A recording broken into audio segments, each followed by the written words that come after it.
that we followed up, and we had a search warrant for Mr. Davis back in early December.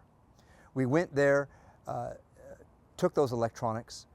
At that time, we did not have enough evidence to arrest him on site, but we took all those electronics.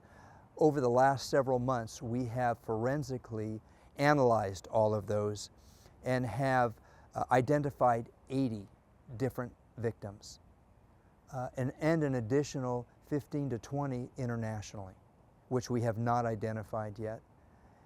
But more of concern even is that we think there are many more victims, which is why the press release I had talked that we wanted parents to look at their children's devices to see if a subject named Lizzie appeared anywhere. And I want to get that message cleanly, you know. So Yes. what is your message then to folks at home who may be watching this and hearing about another arrest? Oh, this may not impact me. This is other people's kids. This is what I'm asking parents to do, and not just because of this, but know what your children are doing with their electronic and with your electronic devices. So many times parents will let their kids go and take the phone, the tablet, get up on a desktop just to entertain themselves, and the parent has no idea. The parent might be at work. The parent might be in another room. It is alarming. Every electronic device that's connected to the internet is like an open window to the entire world.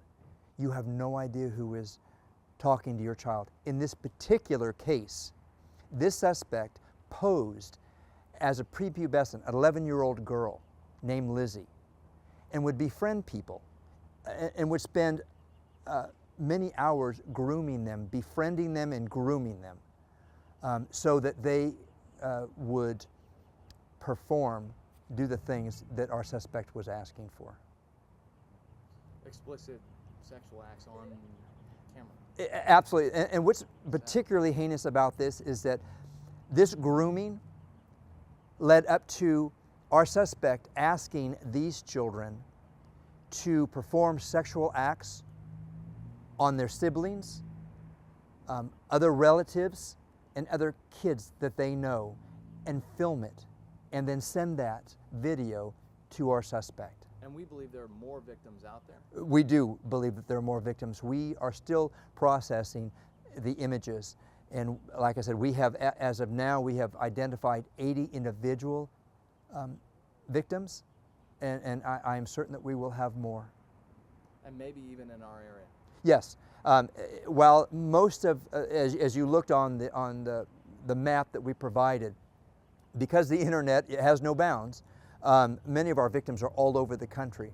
But certainly there could be more right here in this particular area, because predators, while his MO for all of these victims may have been to contact somebody on the internet and pose as a child, these are crimes of opportunity that if this suspect was left with a minor child, there could also be a victim there.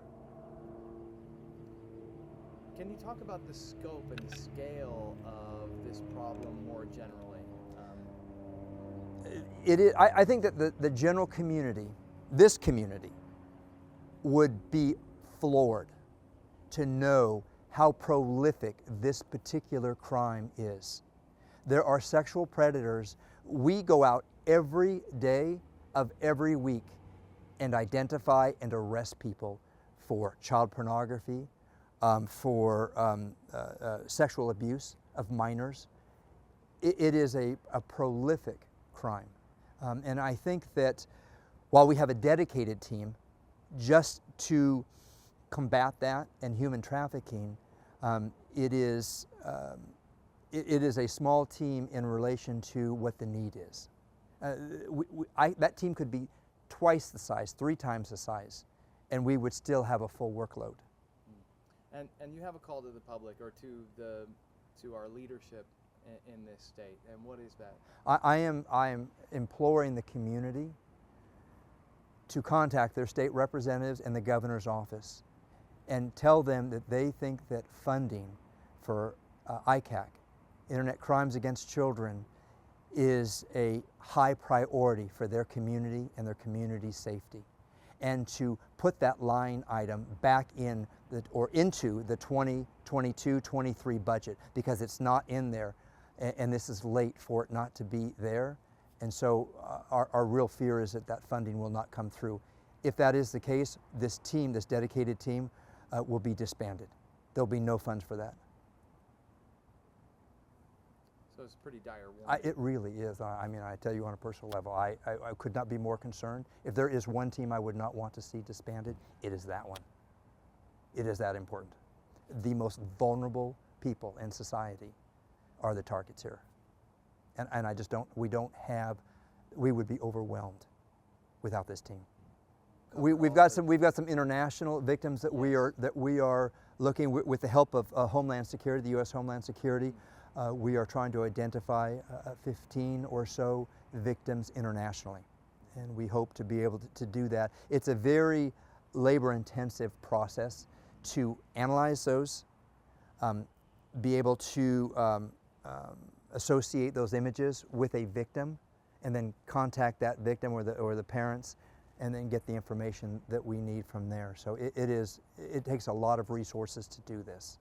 And can you talk about the devastating impact that this crime has on the victims and their families?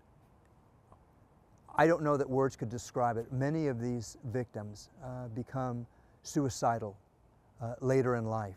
They have all sorts of psychological problems because of the abuse that they have suffered by these predators.